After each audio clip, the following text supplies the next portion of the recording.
Good morning. 10 के दमदार trades में स्वागत है। प्रकाश गाबा और प्रशांत सावंत पिछले शो से हमारे साथ बने हुए हैं। रचना वैद्य और सेंट्रम ब्रोकिंग से नीलेश जैन भी जुड़ेंगे अपनी फ्रेश ट्रेड्स के साथ। इसके अलावा बर्जर पेंट्स के Q3 नंबर्स पर चर्चा के लिए हमारे साथ जुड़ेंगे कंपनी के MD और CEO अभिजीत रॉय। साथ ही बिग मार्केट वॉइसेस में मार्केट एक्सपर्ट मेहरबून ईरानी से जानेंगे कि किन सेक्टर्स और शेयर्स पर वो हैं आज बुलिश। लेकिन उससे पहले एक बार जरा मार्केट पर आते हैं और मार्केट में देखिए हल्का सा कंसोलिडेशन प्रॉफिट बुकिंग के बाद वापस एक मूव आना शुरू हुआ है। निफ्टी डे हाई पर तो नहीं है लेकिन फिर 22,000 को रिक्लेम करता हुआ इस समय 22,004 पर। बैंक निफ्टी 230 पॉइंट ऊपर इस समय। एक बार निफ्टी IT दिखा दीजिए। निफ्टी IT आज सुबह से जो थोड़ा वीक था वहाँ पर थोड़ी सी रिकवरी लोअर लेवल से क्लियरली आपको दिखाई देगी। उसके अलावा इंडेक्स में SBI अभी भी स्टॉक ऑफ द मॉर्निंग बना हुआ है 2.5% ऊपर। एक्सिस बैंक में अच्छा मोमेंटम है 2% का। अदानी एंटरप्राइजेस में एक मोमेंटम आ रहा है। एक बार अदानी एंटरप्राइजेस का चार्ट लेकर आइए, वहाँ पर अच्छा मोमेंटम है। ये देखिए एकदम से स्पाइक आया अदानी एंटरप्राइजेस में। Canara Bank, Chambal Fertilisers, DLF, Canfin Homes, IOC, ये कुछ और स्टॉक्स हैं जो इस समय अच्छा कर रहे हैं। वीरो अभी हमारे प्रोड्यूसर साहब ने बताया कि 2 फरवरी को हमने लिया था IOC स्पॉटलाइट में, तब 149 का भाव था एक्चुअली और 28% के रिटर्न्स मिले हैं आपको 4 दिन में वहाँ से। वीरू बिल्कुल IOC वाकई बेहतरीन स्टॉक रहा इस दौर का। OMC से अच्छा चली, उसमें भी शार्पेस्ट मूव था IOC का। मीनवाइल अब आप पैनल आपकी स्क्रीन पे हैं। प्रकाश गाबा, प्रशांत सावंत जी पिछले कार्यक्रम से इस कार्यक्रम में भी शिरकत करेंगे। P फैक्टर कैरिंग टू 10 कदम दा ट्रेड एज वेल। रचना वैद्य, नीलेश जैन फ्रेश पर्सपेक्टिव लेकर। रचना जी गुड मॉर्निंग, आपके 2 ट्रेड्स। जी गुड मॉर्निंग। और मेरी तरफ से जो ट्रेड्स रहेंगे उसमें दोनों लॉन्ग साइड पे रहेंगे। एक रहेगा L&T का फ्यूचर्स जिसको हम लॉन्ग करेंगे और दूसरा रहेगा कोटक बैंक का फ्यूचर्स जिसको हम अगेन लॉन्ग करेंगे। अगर पहले लेवल वाइज L&T की बात करें, L&T at this point in time एक down trend, falling down trend line को टेक आउट करने की कोशिश में लगा हुआ है और यहाँ पे चार्ट वाइज अगर देखा जाए माइनर सा inverse head and shoulder pattern भी दिख रहा है। तो 3440 पे है यहाँ पे फ्यूचर्स। अगर ये काउंटर 3410 के ऊपर बना रहेगा तो अभी ये टर्न का डे 1 है, तो यहाँ पे पोजीशन कैरी भी करी जाने का चांसेस है 3410 के एसएल के साथ। यहाँ पे पहला टारगेट होना चाहिए 3460 एंड सेकंड टारगेट होना चाहिए 3500, जो 2 या 3 दिन के अंदर आना चाहिए, जो 3500 वाला लेवल है वो। और कोटक बैंक के जहाँ तक लेवल्स की बात है, कोटक बैंक के फ्यूचर्स 1811 पे है at this point in time and यहाँ पे भी it is trying to take out important crucial resistance of 200 period average. तो यहाँ पे अगर हम 1800 पे 1800 के नीचे एसएल लगाए, 1798 पे एसएल लगाए और अगर ये एसएल होल्ड कर जाए तो ऊपर वाली साइड पे वी कैन गो टुवर्ड्स 1822 और अगर 1822 भी निकल गया then we go towards 1830 and 35। Okay तो ये आपके 2 ट्रेड्स हो गए। रचना जी के कोटक महिंद्रा बैंक भी बाय है, जैसे कि मैंने आपको कहा था कि अच्छा डायरेक्टर साहब जरा स्पॉट लेके आएंगे कोटक का। और क्योंकि मैंने जो उस वक्त व्याख्या की थी कोटक की, दैट मीन्स 18.7 से लेकर 18.14 के बीच में सारे मूविंग एवरेजेस परसिस्ट करते हैं। आइए देखते हैं वो क्या कर रहा है, क्या उसमें एंटर करने की कोशिश कर रहा है। एज ऑफ नाउ एग्जैक्टली उसी जोन पे जाके ठहर रहा है। याद रखिएगा 10 रुपए के अंतराल में सारे एवरेजेस प्लेस्ड हैं। नीलेश गुड मॉर्निंग, आपके 2 ट्रेड्स। गुड मॉर्निंग वीरेन जी, गुड मॉर्निंग सभी को। दोनों स्टॉक आइडियाज लॉन्ग साइड में हैं। सबसे पहले इंश्योरेंस स्पेस में काफी अच्छा मोमेंटम हमें देखने को मिल रहा है। तो इस स्पेस में SBI लाइफ ये काउंटर है जो अपने ऑल टाइम हाई लेवल्स के बिल्कुल करीब ट्रेड हो रहा है और on the verge of a breakout भी है ये। तो मेरे ख्याल से इन लेवलों पर हम प्रीएम्प्ट करके इसे लॉन्ग करके चल सकते हैं। 1480 1490 के आसपास फिलहाल फ्यूचर में ट्रेड हो रहा है। तो यहाँ पे फ्यूचर्स में in fact all time high levels छूता हुआ नजर आ रहा है। ऊपरी सर पर 1520 और 1540 ये 2 टारगेट के लिए SBI लाइफ के फ्यूचर्स को लॉन्ग करके चल सकते हैं। 1478 का यहाँ पे स्टॉप लॉस करके चलना होगा। इसके अलावा दूसरा स्टॉक जो खरीदारी के लिए रडार पे आया है वो है Aditya Birla capital, AB capital. एक काफी लंबे अंतराल के बाद एक फॉलिंग ट्रेंड लाइन का ब्रेकआउट इस पर्टिकुलर काउंटर ने दिया है और उसके बाद 185 पे फिलहाल स्पॉट में ट्रेड हो रहा है। ऊपरी स्तर पर 190 एंड 196 ये 2 टारगेट के लिए AB कैपिटल को लॉन्ग करके चल सकते हैं। 181 का यहाँ पे स्टॉप लॉस रखना होगा। ओके चलिए ये समय नीलेश जी की पिक्स। गाबा सर आपकी 2 पिक्स क्या रहेंगी इस समय की? जो पहला शुरू होगा मेरा M&M फाइनेंशियल सर्विसेज। यहाँ पर तेजी है, बहुत बढ़िया ब्रेकआउट मिला है, ट्रेड करा है 298, स्टॉप लगाना चाहिए 295 का, ₹3। मुझे लगता है M&M फाइनेंशियल 310 तक जा सकता है। बहुत अच्छी तेजी है क्योंकि ब्रेकआउट मिला है ना हायर टाइम फ्रेम पर। दूसरा स्टॉक जो मुझे पसंद है इस वक्त वो है टोरेंट फार्मा। ट्रेड करा है 2675 पर, 2674 पर, स्टॉप होगा 2650, ₹25 का। इसमें एक सेटअप है, उसके हिसाब से एक मोमेंटम है। ये मेरे ख्याल से फर्स्ट 2700 पार कर लेगा, फिर 2720 तक जा सकता है। टोरेंट फार्मा, दो स्टॉक्स हैं, M&M फाइनेंशियल्स और Torrent pharma, long side. M&M finance और टोरेंट फार्मा, ये हो गई गावा सर की पिक्स। प्रशांत जी बताइए आपकी ट्रेड्स। जी अनुज जी, मेरा फर्स्ट पिक होगा जो मैं पिछले 2 दिनों से भी रिकमेंड कर रहा हूँ, अंबुजा सीमेंट। यहाँ पे मुझे लग रहा है एक अच्छा ब्रेकआउट आ सकता है। करीबन 573 पे ट्रेड कर रहा है, तो 564 564 स्टॉप लॉस रखेंगे और यहाँ से टारगेट रखेंगे 595 595 का। और जो नेक्स्ट पिक है तो रेंज में ग्रासिम ट्रेड कर रहा है बॉक्स में, बट यहाँ पे मुझे लग रहा है फिफ्थ गोल्डन रेशियो एक अच्छे सपोर्ट पे आया हुआ है। यहाँ से टेक ऑफ होने के चांसेस बहुत ज्यादा है, आज की ओपनिंग बहुत स्ट्रांग है। तो यहाँ पे स्टॉप लॉस रखेंगे 2055 2055 और टारगेट रखेंगे 2150 2150। तो मेरे दो पिक्स होंगे अंबुजा सीमेंट और ग्रासिम, दोनों ही सीमेंट से होंगे। ओके चलिए भाई, आप सब बने रहिए, कुछ और ट्रेड्स लेंगे आपसे, लेकिन अभी एक मैनेजमेंट हमारे साथ ज्वाइन कर रही है। तीसरी तिमाही में बर्जर पेंट्स ने अच्छा परफॉर्मेंस दिया है। कंपनी के मुनाफे में करीब 50%, तो आय में 7% की बढ़ोतरी हुई है। इंडस्ट्री के मुकाबले कंपनी का प्रदर्शन बेहतर रहा है। इतना ही नहीं, कंपनी ने 325 करोड़ के कर्ज के मुकाबले 56 करोड़ के कैश पर आ गई है। इस पूरे के पूरे नंबर्स और फ्यूचर आउटलुक पर बात करने के लिए हमारे साथ हैं बर्जर पेंट्स के MD and CEO Abhijit Roy. Abhijit ji good morning. पहले तो प्रोडक्ट मिक्स पे बात हो जाए, क्योंकि क्लियरली आपके मार्जिन्स बढ़े, सेल से कहीं ज़्यादा आपका एबिटा और प्रॉफिट बढ़ा। तो क्या आपका प्रोडक्ट मिक्स इस क्वार्टर में बहुत शानदार रहा? पहले तो जरा उस पर बातचीत हो जाए। तो रिजल्ट्स काफ़ी अच्छा रहा जैसे आपने बताया। इसमें दो कारण है। एक तो जो प्रॉफिट की बात कर रहे हैं उसमें मिक्स के साथ साथ रॉ मटेरियल प्राइसेस की जो प्राइस रिडक्शन हुआ है उससे एडवांटेज काफ़ी मिला हमें। अगर आप देखें कि लास्ट 3-4 क्वार्टर से हमारी ग्रोथ, जो रेवेन्यू ग्रोथ है वो इंडस्ट्री से ज़्यादा चल रहा है और प्रॉफिट ग्रोथ भी इस क्वार्टर में सबसे ज़्यादा रहा इंडस्ट्री में। थोड़ा बहुत तो मिक्स का इम्पैक्ट है। हमारे पास दो बड़ा यूनिक प्रोडक्ट्स है, इजी क्लीन और एंटी डस्ट, जिसमें इस जो सेमी लग्जरी कैटेगरी है उसमें हम लीडरशिप रोल प्रदान करते हैं। उसमें इन दो प्रोडक्ट्स काफ़ी अच्छा ग्रोथ रहा और ओवरऑल जो है इससे मिक्स जो है इम्प्रूव हो जाता है थोड़ा बहुत। तो ये इनोवेटिव प्रोडक्ट्स हमने लॉन्च किया था और ये अभी भी अच्छा ग्रोथ पे चल रहा है। अच्छा, आगे थोड़ा एक्सटेंशन हो जाएगा उसी सवाल का। क्या इसका मतलब आपने मार्केट शेयर गेन किया? क्योंकि मैं कंपैरेटिव एनालिसिस देख रहा था, एशियन पेंट्स की रेवेन्यू ग्रोथ थी 0.2%, कैंसाई की थी 1.3% और आपकी रही करीब करीब 3.6%। पहले आपने कहा था कि मार्केट शेयर 20% क्रॉस हो जाएगा, क्या उसकी तरफ आप बढ़ चले हैं अब? हाँ ना, मैं फिगर पता नहीं 3.6 दिस क्वार्टर 7% हमारी रेवेन्यू ग्रोथ थी। मतलब ओवरऑल इंडस्ट्री उन लोगों की भी 4-5% के करीबन था। हाँ। But it is a gain in market share for sure, क्योंकि जितने भी प्लेयर्स हैं उनसे ज्यादा है थोड़ा से। जैसे आपने स्क्रीन पे लगाया है 5.4% एशियन है, कांसाई की 5% है और एक्जो नोबल की 4 था। तो उस हिसाब से हमारा ग्रोथ सबसे ज्यादा है। इससे कारण इंक्रीमेंटली थोड़ा से चेंज मार्केट शेयर में गेन ही हो रहा है और करीबन 20% के नजदीक पे हम बैठे हैं आज के दिन। अच्छा अभिजीत जी, ये मैं 2-3 चीज़ों पे आऊँगा। एक तो ये मार्जिन्स की ट्रेजेक्टरी जो YoY बेसिस पे अप्रॉक्सीमेटली 3.6% एक्सपैंड हुई है। Q4 में क्या हालात देखते हैं आप? मार्जिन्स की ट्रेजेक्टरी क्या रहेगी? और ये जो वॉल्यूम्स ग्रोथ 9.1 है, इसमें और एक्सपेंशंस की कितनी गुंजाइश है?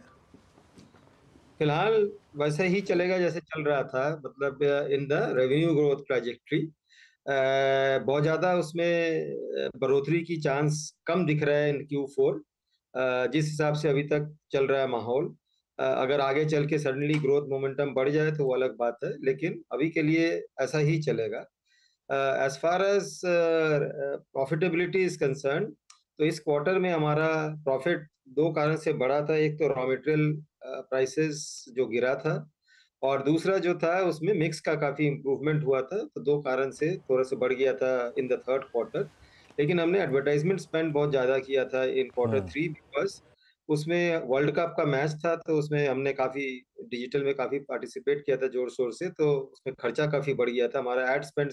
और आपको ओवरहेड्स में देखिएगा एक्सपेंसेस बहुत बढ़ गया है। तो that is primarily because of the advertisement that we did. वो कम हो जाएगा इस क्वार्टर में। लेकिन हमने प्राइस कट एक लिया है जो अबाउट 2.7% ऑफ सेल है। तो जितना हमारा गेन होगा एडवर्टाइजमेंट काटने के बाद, उतना शायद न्यूट्रलाइज हो जाएगा प्राइस कट के कारण। सो मोटा मोटी जो जिस जगह पे हम थे वहीं पे रहेंगे in terms of profitability.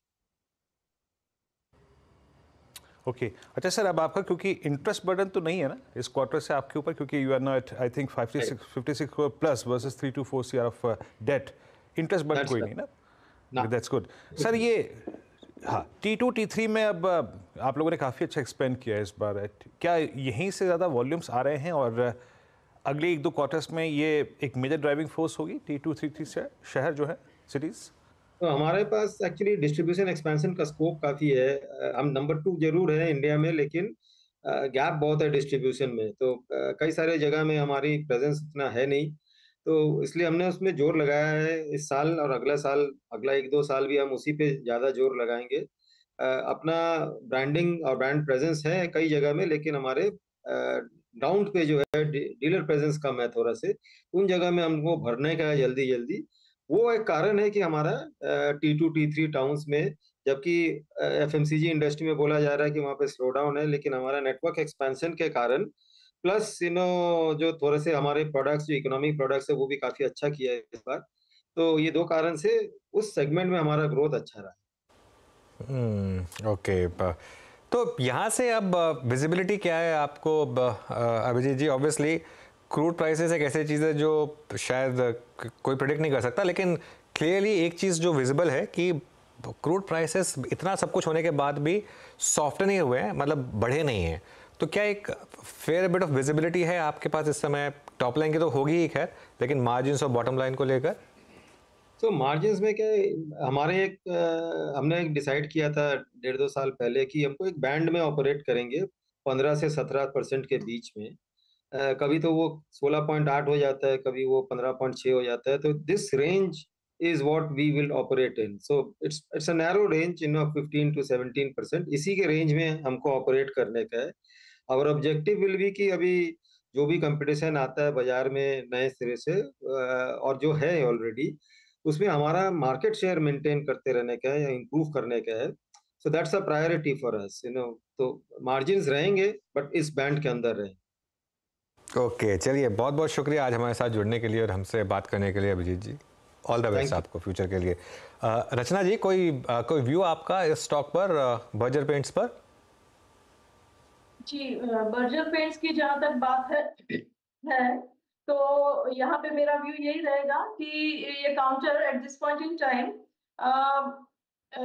Down trend दिखा रहा है और इम्पोर्टेंट एवरेजेस के नीचे जा रहा है। तो हमें अगर यहाँ पे कोई भी किसी भी तरीके का लॉन्ग लेना हो तो हमें यहाँ पे 570 जब क्रॉस होता है तभी एंटर करना चाहिए फ्रेश लॉन्ग के लिए, और तब तक का इसको थोड़ा टाइम देना चाहिए। एंड जब तक 570 के नीचे रहेगा तब तक इसमें फ्रेश बाय बनने के चांसेस कम है।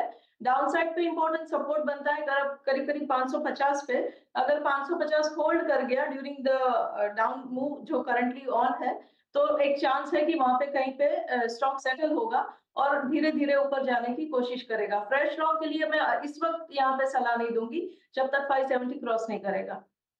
ओके चलिए, एक काम करते हैं, एक बार जरा TRF का शेयर लेकर आइए और देखिए किस तरीके की रैली यहाँ पर हो रही है TRF में। आपको याद होगा टाटा ग्रुप ने एक डिसाइड किया था कि काफ़ी इनके जो मेटल्स से एंसिलरी स्टॉक्स थे वो टाटा स्टील के साथ मर्ज होंगे। अभी TRF ने उसको मना कर दिया है, तो वो जो मर्जर रेशो था वो TRF के टेक्निकली अगेंस्ट था। TRF इस समय 20% के सर्किट पर, तो ये इस समय एक अच्छा मूव यहाँ पर इस स्टॉक में आपको आता हुआ दिखाई देगा आपका। लेकिन एक काम करते हैं, एक बार टाटा स्टील की बात कर लेते हैं। टाटा स्टील भी डे हाई पर है इस समय। गावा सर हैं क्या हमारे साथ अभी? ओके,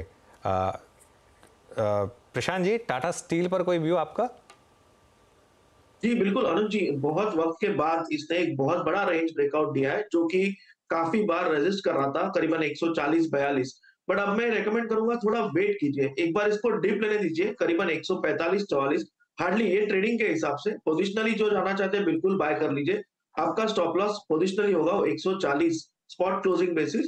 अब मुझे लग रहा है ये स्टॉक 160-65 के जोन के लिए तैयार हो रहा है। जो ट्रेडिंग पर्सपेक्टिव से देख रहे हैं वो 142-44 के बीच डिप मिल जाए वहां पे बाय करें, 140 का स्टॉप लॉस और होल्ड कीजिए फॉर टारगेट्स अराउंड 155। ओके, हाँ, आपका टाटा स्टील 147 पे डे हाई पर ट्रेड करता हुआ। अच्छा, कुछ और स्टॉक्स जो कि अपीयर हो रहे हैं मेरे स्क्रीन पे अभी अच्छा थ्रस्ट जनरेट कर रहे हैं और निफ्टी को हायर लेवल्स पे यानी 22,006 की ट्रैजेक्टरी मिलाने में सक्षम कर दिया। उसमें रिलायंस का एक योगदान काफ़ी अच्छा खासा है। And let's bring Ambuja Cements as well. Doctor साहब, ये अंबुजा सीमेंट्स किसी ने कॉल दी थी क्या अभी? But it's now 575.50, yes, day high पर। रचना जी, इन दोनों प्रशांत जी ने दी थी, तो मैं अंबुजा सीमेंट को रिपीट नहीं करूंगा। बट रिलायंस पे आपका टेक?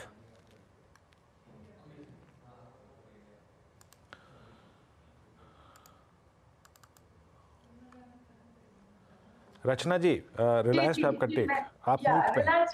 रिलायंस पे मेरा टेक पॉजिटिव है और यहाँ पे मुझे लग रहा है कि 2900 को जैसे ये क्रॉस करता जा रहा है, ये स्टॉक बहुत जल्दी हमें 3000 का नंबर दिखाने वाला है। It's just a matter of time and nothing else. और यहाँ पे अगर आप डेली चार्ट के हिसाब से भी देखें तो 5 to 7 डेज के कंसोलिडेशन के बाद इंपॉर्टेंट सपोर्ट से ये मूवमेंट आ रही है, तो 3000 तक का रास्ता यहाँ पे बिल्कुल क्लियर है और मैं टोटली पॉजिटिव हूँ इसके ऊपर। और फ्यूचर्स के हिसाब से 2870 का एसएल जो है वो क्लोजिंग बेसिस पे जब तक होल्ड करेगा 2870, तब तक मैं यहाँ पे पॉजिटिव रहूंगी फॉर अ स्विंग ट्रेड जिसका टारगेट 3000 होना चाहिए। एंड एज ए डिस्क्लोजर मैंने अभी ये अपने क्लाइंट्स को दिया है। ऑल राइट, चलिए रिलायंस एक बार चंबल फर्टिलाइजर्स रिविजिट करते हैं। बाय द वे 6% ऊपर अब ये स्टॉक का, और जिस तरीके का चार्ट बन रहा है ना, ये लग रहा है मुझे कि आज ये टेम्परेरी फ्रीज की तरफ बढ़ रहा है स्टॉक का, क्योंकि कंसिस्टेंटली हर डिप पर बाइंग, डिप आती है बाइंग, डिप आती है बाइंग, फ्रेश इंटरडे हाई लगता है। अच्छा मोमेंटम यहाँ पर। चलिए अब बिग मार्केट वर्सेस में हमारे साथ मार्केट एक्सपर्ट मेहरबून ईरानी जुड़े हैं, उनसे जानते हैं कि वो इस समय मार्केट को किस तरीके से देख रहे हैं और कहाँ पर पैसा बनेगा। मेहरबून जी, गुड मॉर्निंग। आपने इतने साल बिताए मार्केट में, ऐसा फेस देखा है कभी कि इस तरीके की रैली पीएसयूज में हो रही है, मिड कैप्स में हो रही है और लोग क्वेश्चन कर रहे हैं, लेकिन अगले दिन फिर स्टॉक 5-6% ऊपर? और क्या कह रहा है ये इस फेस के बारे में मार्केट के?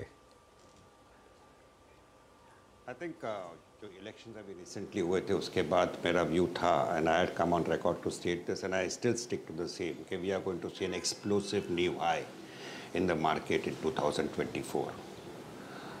टाइमिंग पूछे तो मैं कहूँगा करीबन मई जून के आसपास आ सकता है, if we have the Fed also reducing rates, if we have an election verdict largely in favor of the ruling party। 300 seat, 320 seat, 350 seat, 370 seat, इससे मार्केट को फर्क नहीं पड़ेगा। And third is if we have the prediction of a decent monsoon after not a very good monsoon last year, तो why can't we have a new high? अभी level की बात 21, 22, 23, 24, 25 मुझे पता नहीं है, but we are trending higher. और आपने मुझे पूछा कि कभी मैंने ऐसा मार्केट देखा था, मैं कहूँगा मैंने मार्केट तो छोड़ दीजिए, मैंने एक्सपर्ट्स को भी नहीं देखा था जो 2, 3, 4, 5 महीने पहले were shying away from this stocks, and now everybody is coming and recommending them, the stock is 50% higher. Reliance Industries जो एकदम लगड़ा जैसा हो गया था, वही लेवल के आसपास रेंज में घूम रहा था, आज 300, 400, 500 रुपये बढ़ने के बाद everybody is lacking the stock. तो यहाँ पे जो चल रहा है वो दो चीज़ है जहाँ पे मुझे थोड़ा सा डर है मार्केट के बारे में आगे चलकर। एक है कि रिटेल क्रेडिट जो हुई है, I think it is far more than corporate credit, जो मैं पहली बार देख रहा हूँ। ये रिटेल क्रेडिट जहाँ का रही है, I think possibly it's going to the stock market, ये मेरा पर्सनल मानना है। अगर आप कंजम्पशन देखो, consumption is growing at the lowest pace from 2000 to 2003, then where is retail credit going? Obviously it's coming into the market. Second worry जो है in a way कि mid cap small cap funds को जो regular payment आते हैं every month, I think the money is going more into mid cap and small cap funds और वो deploy हो रहा है मार्केट में और रोज का आप देख रहे हो mid cap small cap stocks are going up by 3, 4, 5, 6, 7% and people are enjoying themselves. तो somewhere we have to remember, accept and appreciate कि जहाँ पे निफ्टी अगर 10, 15, 20% बढ़ा हो पिछले एक साल में, काफ़ी सारे पोर्टफोलियोज 50%, 100%, 150% बढ़े हैं। So on the way down, even if there is a pullback of 5, 7, 8%, it is possible this portfolios may come down by 15, 20, 25% also from their highs momentarily. इसके लिए investors have to be ready because complacency थोड़ी ज़्यादा बढ़ रही है। रही बात market में क्या करना चाहिए, I think go by the themes which are the favorites of this government. जैसा मैं कहूँगा एनर्जी एंड माइनिंग डिस्क्लोजर, मेरे personal 40% of my portfolio money is in energy and mining stocks.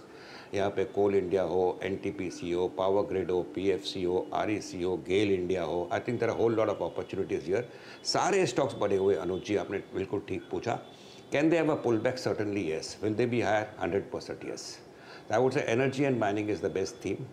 Second is something called green energy and hydrogen, जहाँ पे companies like BPCL, IOC, Reliance Industries, Tata Power, Adani Green, there are a whole lot of companies in this particular space जो आखिर में जो theme पे जो concentrate कर रही है government, they will reap benefits. Have they gone up in a hurry? Maybe yes. Can there be a pullback? Possibly yes. तीसरा थीम है is something like a transformer sector connected to the energy sector. Fourth is fisheries, मुझे पसंद है। Fisheries, shrimp farming की companies है, they like people have ignored them, people are forgetting about them. I think they will come back to the fore. और एक turn around sector में मैं textiles को पसंद करता हूँ। Hotels and entertainment continues to be a good segment to be in. So there are opportunities in this market. Private banks को छोड़कर पब्लिक बैंक्स में अभी भी अपॉर्चुनिटी है। Then there is an opportunity in regional banks. So market में opportunities की कमी नहीं है। आप मुझे पूछ रहे हो पब्लिक सेक्टर में क्या हो गया है, I think most of this public sector companies are in this particular sectors. दूसरी बात है Anuj sir, let's be very honest, 5, 6, 7 साल पहले I had my brother, elder brother calling me up and saying मेरे को पब्लिक सेक्टर बैंक में मेरा fix deposit है, मुझे पैसा वापस मिलेगा कि नहीं। सब लोग डरे हुए थे। Forget recommending stocks, people are worried of putting money also. Now the fact is everybody is buying stocks, nobody is questioning. Books have become very clean, write offs भी हुए हैं, थोड़ी सी रिकवरी भी हुई है, प्रोविजन हुई थी, तो banks have got the money now, they have raised money also to lend. Point number 1। Point number 2, somewhere around the line एक थीम बाहर आता है कि आज का जो प्रोमोटर है बैंक्स का, पब्लिक सेक्टर का, possibly perception wise they are the strongest that I have seen in my last 30 years in the market. So there is a lot of belief in this government, which is the promoter of all this public sector, and therefore forget the skepticism. I think there is a lot of optimism which has come into the fore as far as this particular stocks goes. मेहरबान जी, मजाक में पूछने वाला था आपसे, आपके भाई साहब का और कहाँ पे डिपॉजिट है? नहीं, the point is Anuj sir, लेकिन मैं बात कर रहा था सर एग्जैक्टली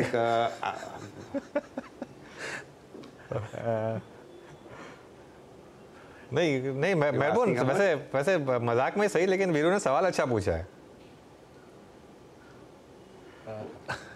क्या पूछा, कहाँ पे और कहाँ पे पैसे? नहीं, और डिपॉजिट कहाँ पे? आपने बोला ना कि वो आपके भाई डरते थे तब PSU बैंकों में, अभी देखो इतनी बड़ी रैली हुई तो। No. I think Veeru may not recollect. I recollect very well. Retail, small investors, salaried class people, retired people, जिसके पैसे PSU बैंक्स में थे, 7, 8, 9 साल पहले शंका थी ये पैसा मुझे मिलेगा कि नहीं, और कहीं पर उनको कंसोल करना पड़ता था गवर्नमेंट बैंक से, आखिर में आपका पैसा सेफ है। आज कोई पूछता नहीं। People are confidently putting in money and possibly buying the stocks of these banks also. So there's a clear change in what has happened in the last 8-9 years, which we are failing to possibly appreciate. While knowing it, going and buying the PSU stocks. So Bank of Baroda buy karo, Bank of India buy karo, PNB buy karo. Were you a ready buyer at 1/10 the price what it is today? Let's be honest. Number 2, आप जाके वहाँ पे banks पे fix deposit इतनी आसानी से डालते थे, और अगर था तो आपको खाली एक ही बात का कॉन्फिडेंस था, मेरा पैसा सेफ है, गवर्नमेंट मुझे दे देगा। But today I think nobody is questioning it, nobody is worried, because the promoter is having the perception of a very strong entity. Full stop. Okay चलिए, एक अच्छा उत्तर दिया आपने मेहरबून जी। अच्छा, मैं एक प्रश्न सर और आपसे पूछ रहा हूँ। आई मीन रियल एस्टेट में बहुत अच्छे मूव, स्टॉक्स अच्छा करते हुए, ये सर मैंने हाल फिलहाल में 1-2 महीने में 3 महीने में HFCs को बहुत अच्छा सा मूव देते हुए देखा है, जहाँ NBFCs सारी की सारी काफ़ी दिक्कत में रहीं। LIC housing finance, Can Fin Homes, PNB housing. आपका प्रेफर्ड HFC कौन सा है सर मेहरबून जी इस वक्त, housing finance company? Housing finance company, I think there is value certainly in LIC housing finance. Even Canfin Homes, maybe there is value, but I would honestly look outside this sector at this particular moment. Not because मुझे पसंद नहीं है, but the point is that there is money and there are many sectors and many stocks where you have to go and deploy it. और सारी चीज़ में पैसे बनना, I don't think people should ignore and continue to concentrate on things which they understand well. And housing finance में M&M Finance is a good name, LIC Housing is a good name, Canfin Homes are good names, Shriram is a good name. But the point is, I am not too confident, comfortable in going and recommending them because I have other things in my agenda to go and buy. Okay. ये समय खैर view. अच्छा मेहरबून जी, एक और चीज़ जो clearly visible है पिछले कुछ महीनों से कि आईटी में अच्छा पैसा बना है, लार्ज कैप मिड कैप दोनों में। यहाँ पर कोई पिक आपकी?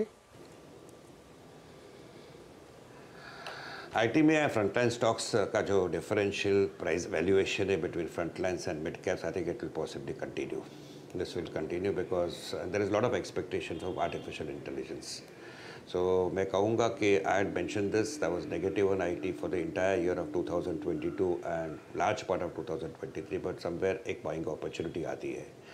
इसमें पसंदीदा शेयर में honestly I think there is something called a Mindtree, which I like in the mid caps, and there are other decent names in the front lines also, I think. But इसमें relative appreciation आज के level में compared to the other sectors which I mentioned, मुझे लगता है कि the relative appreciation will be lesser as compared to the others. So IT would be a hold, would be a thing which you are possibly buying for the little longer term.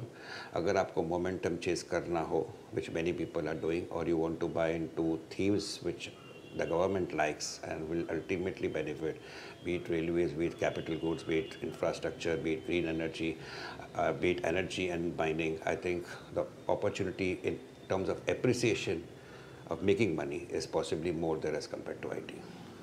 Alright, चलिए मेहरबून जी, बहुत बहुत शुक्रिया आज जुड़ने के लिए हमारे साथ और हमसे बात करने के लिए। Thank you so much. Thank you. चलिए वीरू और मैं आपसे इजाज़त लेंगे और नीरज जी आ गए हैं स्टूडियो में।